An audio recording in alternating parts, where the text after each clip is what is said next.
Agora, vamos falar do avassalador, né? Dale. Vamos falar do atropelo, como gosta de falar Mauro César Pereira, que nós vimos ontem no Maracanã. E um atropelo guiado por um baita piloto.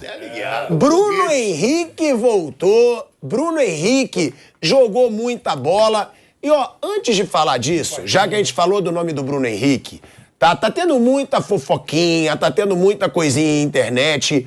E deixando claro, não partiu do Bruno Henrique.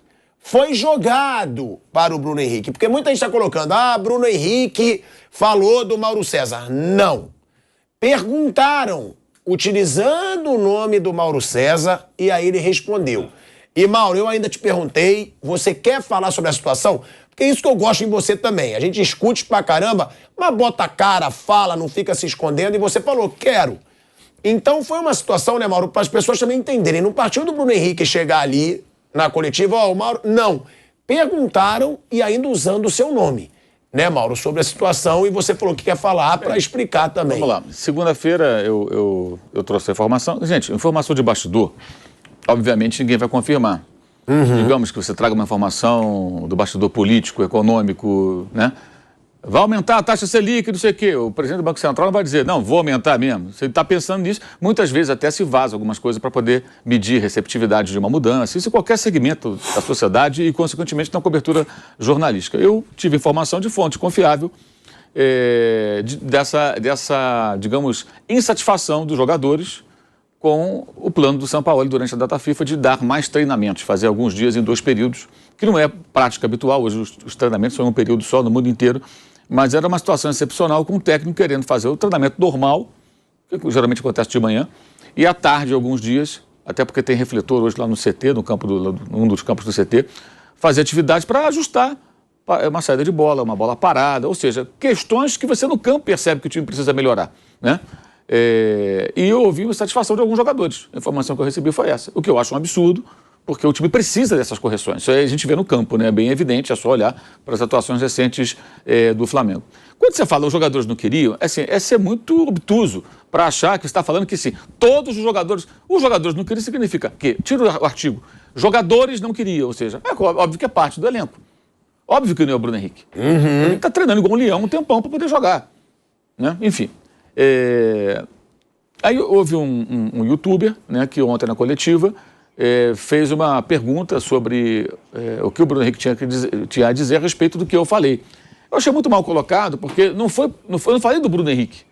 Se eu tivesse falado do Bruno Henrique, eu entenderia. Você elogia o Bruno Henrique? Pelo contrário, eu elogio... Para mim, o Bruno Henrique... Eu acho, não, e com merecimento, né? Quer fazer moral, não? Exato, eu falo sempre. Aqui ninguém quer fazer moral, e aliás, fazer moral com ninguém. Eu sempre digo o seguinte, eu acho que o Bruno Henrique é um jogador histórico do Flamengo, e eu tenho até dúvida se ele não é mais importante que o Gabigol ou o Arrascaeta. Sério, eu tenho dúvidas. Pra mim, em 2019, eu não tenho opinião formada. Ano passado, ele foi líder de assistência da Libertadores, saindo na fase de grupo porque se machucou. E foi líder de assistência. Quer dizer, eu acho, assim, ele botou a camisa do Flamengo, ele virou um jogador ainda melhor do que já era. Mas enfim, essa é outra questão. E aí ele respondeu. É óbvio que ele vai responder dizendo que não é nada disso. Alguém espera o quê? Que o cara confirme? É evidente que não. É claro que não. O São Paulo também não falou nada, né? Ficou quieto. O São Paulo poderia então dizer, olha, não, estou com o Bruno Henrique, os jogadores estão... Não, ele ficou quieto, ficou calado. Não estou dizendo que ele está concordando, estou dizendo que ele ficou calado. O São Paulo estava do lado, não falou nada. Aí ele disse que eu tenho que tomar um cuidado, porque isso pode incitar violência. Desculpa, eu discordo do Bruno. O que incita violência é a atuação ruim. E não se justifica, tá? O que faz o torcedor ir ao aeroporto e bater em ônibus são atuações ruins. Uma informação dada por um jornalista, a não ser que você está falando uma coisa muito grave. Isso não é uma coisa tão grave. Olha, é o seguinte, vocês vão trabalhar mais aqui na empresa hoje. Pô, chefe, espera aí, qualquer segmento. Eu torço o nariz. Aí você vai pensar, poxa, mas está correto, a empresa precisa, o Flamengo, no caso, o clube precisa de mais tempo de trabalho, mais dedicação. É o meu pensamento e é o do técnico, tanto que ele deu 2 períodos em alguns dias, o que não é habitual. Isso eu discordo dele. Eu não acho que dar uma informação como essa, de bastidor, é o que vai fazer o torcedor ficar com raiva dos jogadores. O que faz o torcedor ficar com raiva são as atuações ridículas, como que aconteceu 6 dias antes, que não pode ser esquecida, diante do Bragantino. E a outra coisa que eu falei, que foi rebatido, os jogadores escolhem os jogos. Isso é uma conclusão. É só olhar. Ontem os jogadores jogaram. O time é fraco, mas jogaram uma boa partida. Porque você pode ganhar de um time ruim, sofrendo de 1-0, e pode meter 4, 5. Ontem foi fácil, o jogo fizeram o jogo ficar fácil. Todo mundo jogando bem. Por quê? Ontem houve uma outra mobilização. Perderam para o Bragantino, jogaram mal contra o Santos, a torcida torceu o nariz também, não gostou, o pessoal está com raiva, né? Então, claro, hoje é um dia de correr e tentar garantir a classificação de forma incontestável, seguir na Libertadores, que é super importante. Então a questão é essa. Agora, foi mal colocada, a maneira que foi colocada, porque ficava parecendo que que eu falei algo do Bruno Henrique. Pelo contrário, eu tenho até certeza que ele deve ser um dos caras que mais quer treinar, quer trabalhar, porque ele precisa voltar. E todo mundo sabe da luta desse rapaz para voltar a jogar futebol, né? E ontem até foi o ponto alto, de fato, no jogo foi a atuação dele. O que deixou o torcedor mais satisfeito, mais feliz, evidentemente foi isso. Agora, os jogadores poderiam perguntar, ou até o colega que fez a pergunta, já que estava lá na coletiva, podia perguntar: Bruno Henrique, o que você achou do jogo contra o Bragantino? Embora ele não tenha participado, não tem culpa nenhuma nisso, né? Não foi titular naquele jogo, foi titular ontem. O que você achou do jogo do Bragantino? Ô, Bruno Henrique, como é que o Flamengo perdeu para esse Alcas, hein? Poxa, o time ruim para burro, 4-0, ganharam facilmente, conseguiram perder lá. Ô, Bruno Henrique, você reparou que o Flamengo não foi líder do seu grupo porque perdeu para esse Alcas e empatou com o Ñublense, que o Racing acabou de meter 4-0 também lá na Argentina? Bem, várias perguntas poderiam ser feitas, né? Acho que muito mais pertinentes, porque aí o jogador poderia falar sobre a atuação dos seus colegas e dele mesmo, né? Mas também acho que essas perguntas não caberiam para o Bruno Henrique. Eu acho que não deveria ter feito. Essas perguntas caberiam para titulares que venham jogando habitualmente. Davi Luiz, Gabriel, Arrascaeta, o Fabrício Bruno, Léo Pereira, Thiago Maia, Gerson, se estivesse ali para ser entrevistado.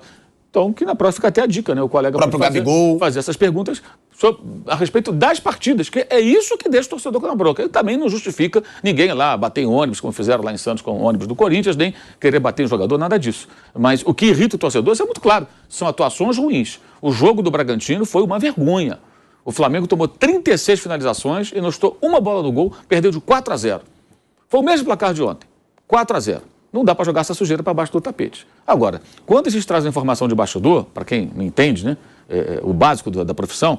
É o trabalho jornalístico. É o trabalho jornalístico. Você tem duas opções. Ou você acredita ou você não acredita. Se você acha que o veículo ou que o jornalista em questão não tem credibilidade, ignore. Por exemplo, quando alguém, jornalista como eu, traz uma informação de qualquer área e alguém que eu não acredito, porque não acredito naquele profissional, porque acho que ele não faz um bom trabalho, porque ele, em outras vezes, deu informação e a informação não se concretizou, então, para mim, ele não tem muito crédito, eu ignoro. Eu só ignoro. Não, deixa quieto isso aí. Essa semana eu vi algumas notícias de futebol que eu não acreditei e o tempo está mostrando que não vai acontecer. Sobre mercado, negociação, eu ignoro. Agora, se é gente que eu confio, eu acredito. Por exemplo, houve recentemente um episódio dos colegas lá da Globo, do GE, que publicaram bastidores do Flamengo, a questão do Davi Luiz de um lado, Gabigol do outro. Não é que os caras são inimigos. Tipo, tem uma divergência dentro do que é natural que aconteça. Eles revelaram ali alguns bastidores do Flamengo. E o Gabriel dando entrevista para o Eric Faria, que era um dos autores da matéria, escreveram juntos a matéria, ele, o Fred e tal, o Fred lá do Globo Esporte. Fred Gomes. Fred Gomes, né? Ele, depois do Fla-Flu, né, o Gabigol foi entrevistado pelo Eric, e ele falou: vocês fazem coisa, você mesmo e tal. Flamengo não é BBB. Não é BBB, fez a matéria, o Eric foi muito bem ali e tal, fez as perguntas, tudo manteve, e tudo bem. Ali, o que eles fizeram? Eles relataram bastidores. Você esperava que o Gabigol fosse confirmar? Pelo contrário, o Gabigol nesse dia até saltou nas costas do Davi Luiz para abraçá-lo. Não sei se foi espontâneo ou se foi para mandar um sinal. Olha, nós estamos amigos aqui, a gente não tem problema nenhum naquela euforia da comemoração pela vitória. Foi um teatro ou foi espontâneo? Aí só ele pode dizer. Mas só aconteceu, o fato aconteceu. Você espera o quê? Que o Gabigol vá ao vivo na televisão, vai confirmar: não, realmente, Eric, o que você falou é verdade, nós temos... Não vai falar isso. E eu acho até que o jogador está na dele, de não falar. Não acho que ele tem que confirmar. Agora, você acredita no Eric Faria? Acredita no pessoal do GE? Eu acredito. Eu acho que eles têm credibilidade. E falamos isso aqui naquela semana. Sim, o Eric é muito bom. Se você não acredita, você não acredita. É um direito seu. Se o cara não acredita na informação que eu trouxe, ok, não acredite. Não precisa me seguir, não precisa me acompanhar, não precisa ler o que eu escrevo, ouvir o que eu falo. Me ignore. Mauro César fala do respeito. Tá bom, direito de cada um. Se acredita, então... Agora, você pode juntar as peças. O que nós comentamos, as informações que nós trouxemos e o que acontece no campo. O time escolhe jogo ou não escolhe jogo? Ontem queriam jogar, né? Porque, assim, independentemente da fragilidade do oponente, o Flamengo ontem foi para matar o jogo. Assim, hoje a gente vai ganhar isso aqui e vamos passar o rodo nesses caras para mostrar que nós somos os tais. E foi o que aconteceu. Agora, quem aposta, vocês que gostam de apostar, Qual Flamengo será sábado, 6h30 da tarde, contra o Bom Fortaleza do Vojvoda no Maracanã? 2 anos e meio que ele não repete time nenhum. Que nem fala, uma colega... Não, eu digo escalação, não. Não, isso... Conduta. Qual vai ser esse Flamengo de sábado? Conduta, você tá falando. É. Aquela escalação. Não, qual vai ser? Igual vai ser o Flamengo com fome ou vai ser o Flamengo do Bragantino? Vergonhoso. Ou o Flamengo meio indolente ali, preguiçoso contra o Santos? Eu sinceramente não sei. Eu espero que seja o Flamengo com fome, porque está na hora de ter fome no Campeonato Brasileiro. Aliás, São Paulo falou sobre isso lá atrás, lembra? Do time ter fome?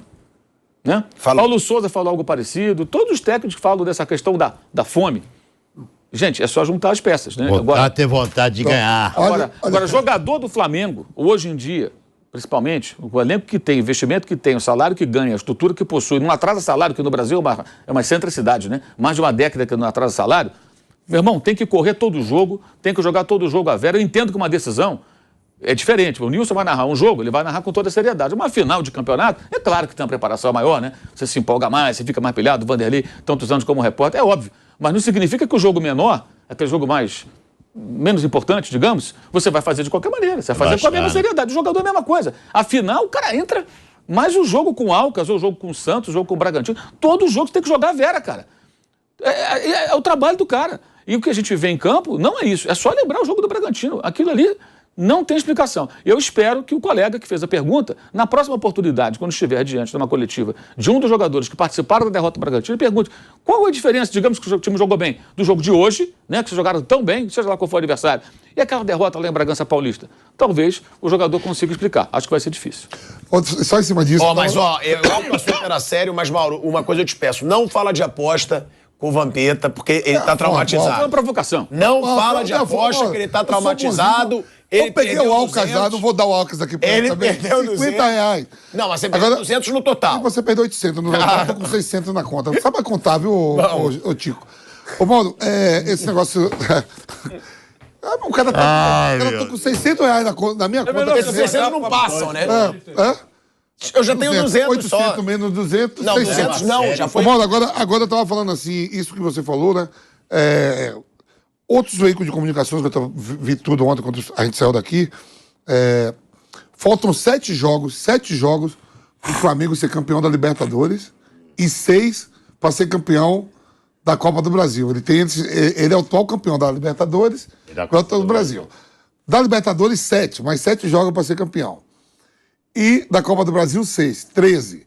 Para ser campeão brasileiro, faltam 26 rodadas.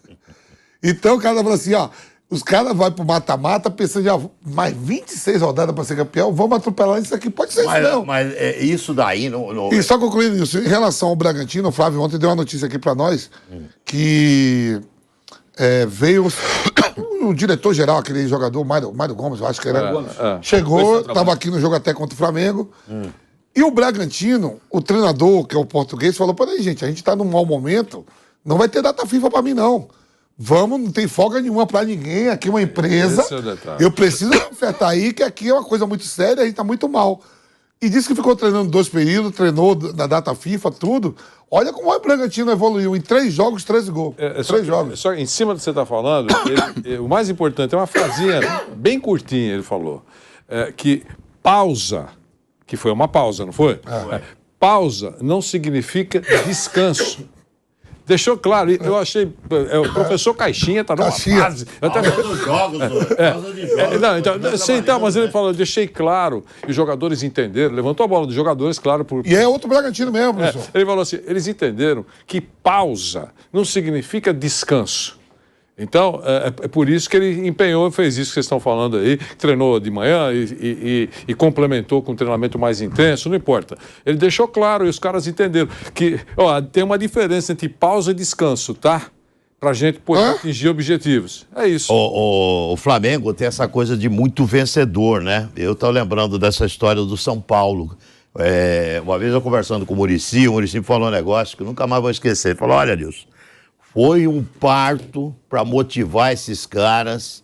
E ele odeia esse negócio de palavra motivação, né? Porque ele acha ridículo.